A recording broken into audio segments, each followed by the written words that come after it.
Iraq's second largest city could soon be liberated. The Iraqi army prepares for the offensive. Country by Russian and Syrian government warplanes. To help the Syrian regime take back all this area from the rebels. Hello, I'm Richard Gisbert, and you're at The Listening Post. Here are some of the media stories we're covering this week. 2 Arab cities, 2 war zones, some of the same players, but the narratives are miles apart. Preaching to the converted. As the American election approaches, Trump Tower live TV goes on the air. The sectarian checkerboard that is Lebanese television and some of the problems therein. And farewell to Calais. For refugee musicians, welcome to life outside the jungle. Ever since 1991, Iraq and CNN's 24-hour coverage of Operation Desert Storm, wars in the Middle East have been televised, beamed out by satellite. 25 years have passed, and the internet has changed things. However, the fact remains, the mainstream news media are still the only means through which most of us get any idea of what's going on the battlefield. The United States is once again at war in Iraq, this time supplying the air power required for Iraqi forces to take back the city of Mosul. The enemy is ISIL.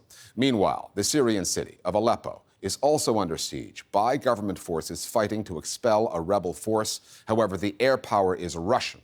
And despite some obvious parallels, the media representations of these two conflicts could not be more different, depending on who in the media is doing the reporting and where the loyalties lie. Some wars are clearly more worthy than others. We have 2 starting points this week, about 600 kilometers apart, Mosul and Aleppo.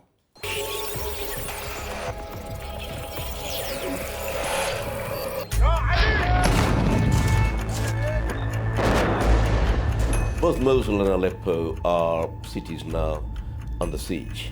The difference is that Mosul is an operation being conducted by Western forces and their allies, and Aleppo is an operation being conducted by the Syrian regime and their allies, the Russians. In Mosul, the battle is more about fighting terrorism. It is clearer who the bad guys are. In the case of Aleppo, because of the complexity of the conflict, it is less easy to draw a line between who the bad guys are and who the good guys are. If you monitor both mainstream Western media and mainstream Russian media, you often get the sense that they're mirror opposites. So the Western media talks about civilian deaths in eastern Aleppo. Massive airstrike flattened a building in eastern Aleppo. The Russian media has a strong focus on the atrocities or the attacks on civilians allegedly being carried out by the rebels. Террористы фактически держат в заложниках сотни тысяч горожан, отрезают им головы, расстреливают и пытают. It's very unfortunate if the media in the West and the media in Russia do not notice that the same things are happening in these two unhappy cities. Now sending more warplanes to Syria. In the same way that one man's terrorist can be another man's freedom fighter, what one journalist calls a bombardment, while Russian warplanes bombarded it. Another calls a targeted strike, a mission accomplished. Самолеты и летчики, выполнившие боевую задачу по уничтожению террористов в Сирии, возвращаются домой. The terminology used and the issues emphasized on the Aleppo and Mosul stories often come down to whether the news outlet doing the reporting is based in Moscow, Damascus, Baghdad, or Washington. We see that Western ministries put out footage of airstrikes against ISIS positions in Iraq, blowing up ISIS-controlled oil wells, destroying ISIS trucks. So basically, you're showing it as clinical strikes.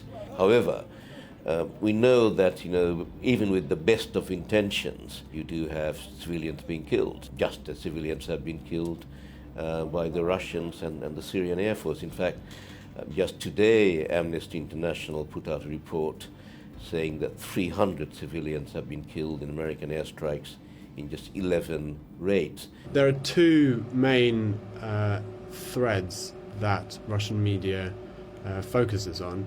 One of them is the strength of the Russian military and that Russia is pulling its weight on the world stage. Ведь до сих пор американцы даже не принимали во внимание простую возможность. Кто-то еще, кроме Пентагона, может заявить о господстве в воздухе. The second is that Russia is targeting terrorists, and there's very little mention that Russia has been bombing civilians. The focus instead is on the terrorist threat that there is within Syria, which is both Islamic State and al-Nusra. There is a simplistic notion about extremists versus moderates, and this has made the situation on the ground appear to be a clear battle between those who have a jihadist tag versus those who don't. If we compare what is happening on the ground with Mosul, we have the Shia militias, and these are characterized positively or negatively depending on who is doing the reporting. And they have been documented to have engaged in some rather questionable behavior, mainly towards Sunnis in Iraq. These are the kinds of news stories, multi-layered and rife with complexity, in which the use of journalistic shorthand falls short. There are too many actors, too many factions, too many military and paramilitary players involved to be boiled down into facile good versus evil summaries and simple sound bites. However, that kind of shorthand is here to stay. There are too many news outlets in too many places chasing too few viewers for it to stop. And the fog of war, a term that's now more than a century old, used to describe the confusion that envelops and surrounds just about any military conflict, ain't what it used to be. 30 or 40 years ago, the fog of war was about the difficulties of getting to certain places, the difficulties of filming them. Now the fog of war is mostly inside the editorial offices of various media outlets. The media in the West doesn't notice the civilian casualties in Mosul, just like the Russian media doesn't always notice the civilian casualties in Aleppo. So I think most of the fog of war is about the editorial line, and it's about certain prejudices existing in societies. There is also an agenda at play as to how much emphasis to give to certain aspects, depending on who you're working for and who your audience is. How much emphasis to give to civilian casualties, for example. But in the case of Aleppo and Mosul, at least international journalists are looking, reporting, even live streaming. There's another conflict in the Middle East that, like Syria and Iraq, started as a civil war and has drawn in regional powers, one of which is American-backed. An estimated 10,000 dead, 4,000 of them civilians. And, according to the United Nations, millions are now at risk of starvation in Yemen.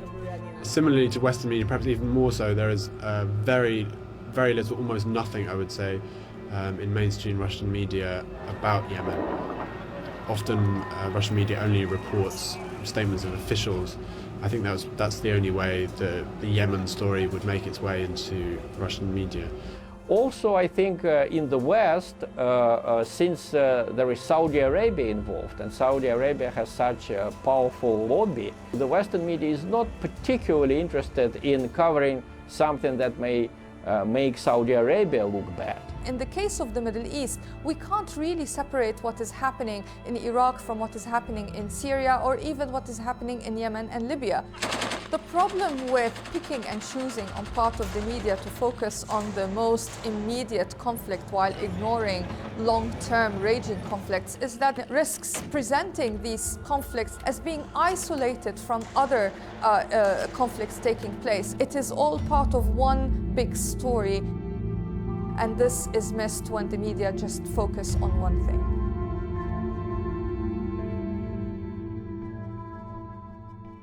Other media stories that are on our radar this week. A couple of weeks back, we reported on the closure under mysterious circumstances of Hungary's largest-selling opposition newspaper, Nepszabadsag.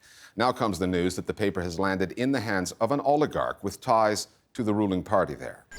The newspaper was unexpectedly suspended October 8th. Its journalists had been told to pack up to move to new offices, only to find out the next day that their email accounts were inaccessible and that their paper was out of print.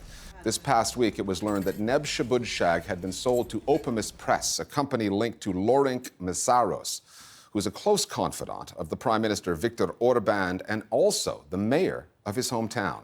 The out-of-work employees always suspected that the move was political, part of a pattern of Orban's to rein in critical media outlets. Suspicions, they now say, have been confirmed.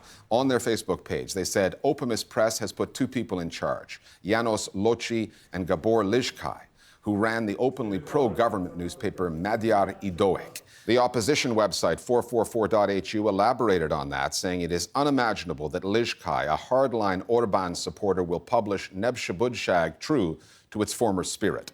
Just prior to the closure, the paper had published exposés on corruption within Orban's political circles and had criticized the government over a recent anti-refugee referendum. After the recent passing of the king, the Thai government is trying to ensure that its lèse majesté laws remain effective even in the digital age. Thailand has one of the toughest lèse majesté laws in the world. Article 112 of its criminal code outlaws insulting the king or his heir. Anyone found guilty faces up to 15 years in prison. A week after the Thai king died on October 13th, after 70 years on the throne, Thai officials met with Google executives in Bangkok to convince the search engine to remove any content that defames the royal family. Following that meeting, the Deputy Prime Minister Prajin Juntong said that Google confirmed it will cooperate, adding the company also agreed to remove insulting videos from YouTube, which Google also owns. According to a Google spokesperson, we have always had clear and consistent policies for removal requests from governments around the world.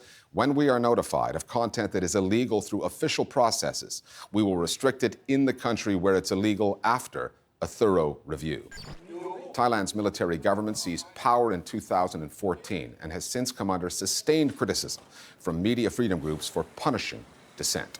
This is not the first U.S. presidential campaign in which one of the candidates, in this case Donald Trump, has accused the news media of having a bias. But never before has a campaign started reporting on itself through live broadcasts. All right, and we're back here, live from Trump Tower, from our war room. So exciting to be here. Trump Tower Live was launched this past week, a Facebook live stream broadcast from New York at 6:30 p.m. That's the same time as the U.S. nightly newscasts go to air.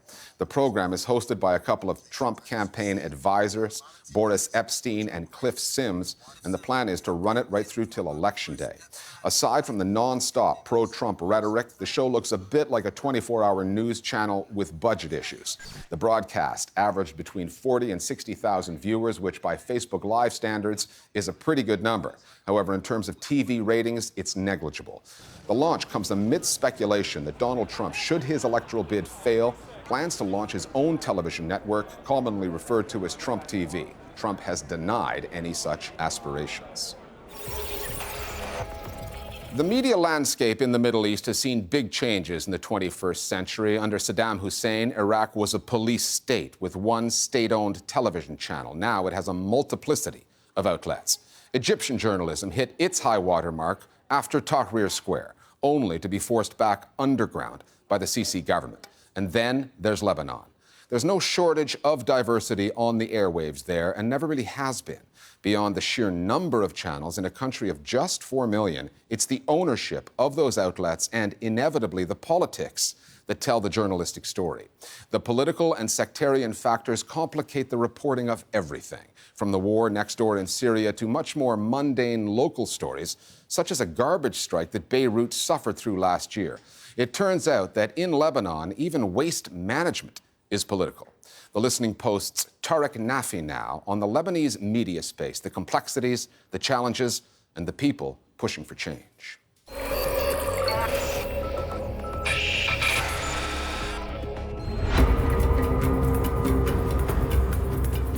Your first lesson in understanding Lebanese Media 101 has to be a class on national politics.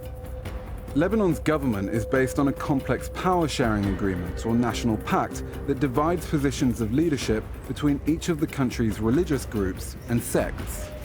The president must be a Maronite Christian, although the office has gone unfilled for 2 years. The prime minister, a Sunni Muslim, and the speaker of parliament, a Shiite Muslim. There's no government quite like it, and the media is in some ways its mirror image. Lebanon's landscape is free, yet censored at the same time. It's free because we have a democratic country, of course. It's censored because we have an extremely sectarian establishment, and thus the media landscape is very similar to the political landscape. Think of a puzzle, and think of Lebanon as this puzzle with each piece representing a different religious sect. And with each piece also having a few patrons, a few political groups that dominate it. It also is reflected in the media. Lebanon's biggest TV stations all speak for different sections of society. On the Christian side, you have channels like LBC, formerly the mouthpiece of Lebanon's Civil War-era Christian militia, the Lebanese forces. Then there's OTV, owned by the Free Patriotic Movement Party, and MTV, owned by another Christian politician, Gabriel Mour. Speaking for Shia Muslims is Al-Manar, the outlet of the powerful militia Hezbollah, as well as NBN, owned by Speaker of Parliament Nabi Berri. Then there's Future TV, which along with the Future political movement, speaks for Lebanon's Sunni Muslims. It's owned by Saad Hariri, a billionaire politician and former prime minister. Most of these channels have at some stage received foreign funding, which also plays a role in their political agendas. Whenever they start the news, each sectarian channel or medium would sort of present the sectarian point of view of the news events. So you find out the same news event covered differently, even the same facts interpreted differently by different channels. But what's the sectarian view of a garbage crisis? As trash began piling up on the streets of Beirut last year, a non-sectarian protest movement emerged. It had its own hashtag, طلعت ريحتكم, you stink, and took aim at the entire political class. Broadcasters, used to reporting on issues where the political fault lines are clearly established, had to make a choice about how to frame their coverage. One of Lebanon's few secular channels, privately owned Al Jadid, decided to get behind the movement.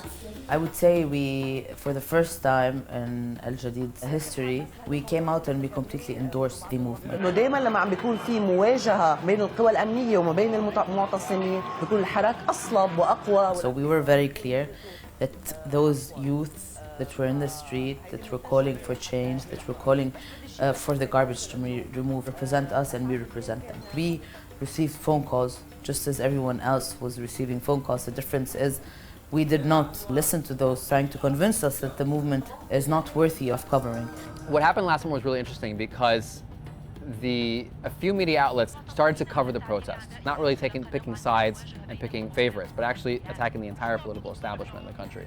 And that really wasn't convenient for most TV channels to cover because each one channel wants to cover something that makes their politician, their owner, look good.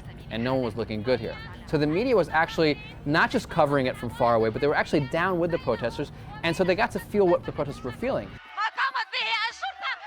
So now there are relationships between a lot of activists and prominent journalists, to the extent where some of the old media are very angry and are calling some of these private channels as kind of accomplices to activists.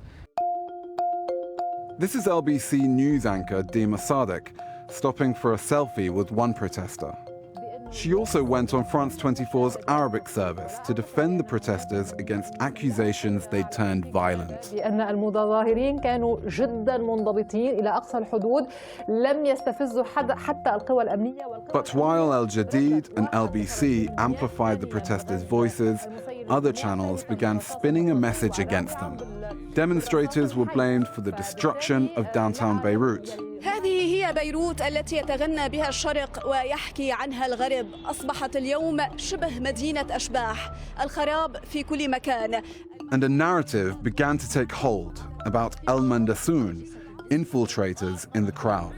بعض المندسين حضروا إلى ساحة الاعتصام مستغلين عواطف الناس وغضبهم من الواقع المرير. Suddenly we started hearing conspiracy stories and rumors in Lebanon somehow take a life of their own and become facts and become so potent. حتى أن المحال التجارية حاول المندسون الدخول. This created some reaction on the ground. Suddenly fights broke out within the protesters. And this is where many people in Lebanon said, oh, hold on a second, like we're not here to go down protest and then fight together. We don't want to be part of it. And this is to a large extent an example of how the media landscape, the dominant political groups were able to tear it apart. These media institutions are an extension to this political status quo. It would be naive to think that any movement that would come and ask for change in this political landscape will not be attacked. It's hard to escape political bias in a country where most TV outlets speak exclusively to one section of society. Nothing captures that more than the war in neighboring Syria. Whether you're watching Hezbollah's Al-Manar with its pro-government stance, يشعر الحلبيون بحرقة جراء أسلوب تكفيري همجي غايته التهجير الجماعي. Or Future TV, whose coverage is more sympathetic to anti-government rebels. هذا وتواصل آلة القتل الروسية الفتك بالمدنيين في حلب. Lebanese audiences are sophisticated enough to see beyond the spin, and the Youth Think movement has helped enlarge the space for new voices, activists and citizen journalists. Platforms like the Beirut Report and Beirut Syndrome are shaping a discussion online that the mainstream media have traditionally ignored. Just the idea of looking at corruption, at looking at how real estate deals are being made by politicians, how they're kind of destroying the coast of the country, how all these kind of issues of public space, issues, for example, of secular marriage. These kind of issues have been popularized so much by these activists and bloggers that they've become mainstream issues. So kind of, I think the activism is in a way informing what the public debate is in the country. The landscape has been changing, especially in the past 15 years, with the advance of new media, with the advance of social media, with different political and social movements in the Arab world, pushing people towards being more informed, creating their own information, citizen journalism. I mean, you have a lot of strong bloggers in Lebanon and the Arab world now. You have people who have hundreds, if not thousands of followers, and they tweet on a daily basis, give different perspective. It would be naive to say that the reinvention of Lebanon's media space is anything more than a work in progress. Political divisions here run deep. But some new voices are being heard, and they're chipping away at a media system that sees its audience through a strictly sectarian lens. There are many Lebanese who want something better, and in a country that celebrates its diversity and trumpets its freedoms, it's nothing more than what the people deserve. And finally, demolition is underway at the refugee camp in Calais, France, which held up to 10,000 asylum seekers and came to be known as the jungle. This past week, the people who reluctantly called that camp home were told that they were being moved out. But for those who made up the Jungle Collective, a mix of refugee musicians and professionals who came across the channel from the UK, the jungle will be best remembered as the place they produced their collaborative album, the Calais Sessions. Recorded in a makeshift studio on the edge of the camp, the benefit album was released 3 months ago and featured 13 tracks ranging from Middle Eastern inflected pop to Iraqi rap. They wanted asylum. They got trapped in the jungle, but it didn't stop the music. We'll see you next time here at the Listening Post.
قصيدة بهدية للشعب السوري كل أصحابه، وبهدية لشهداء سوريا كلهم، الله يتقبلهم شهداء إن شاء الله. طبعا هاي قصيدة بهدية للشعب السوري كل أصحابه، وبهدية لشهداء سوريا كلهم، الله يتقبلهم شهداء إن شاء الله.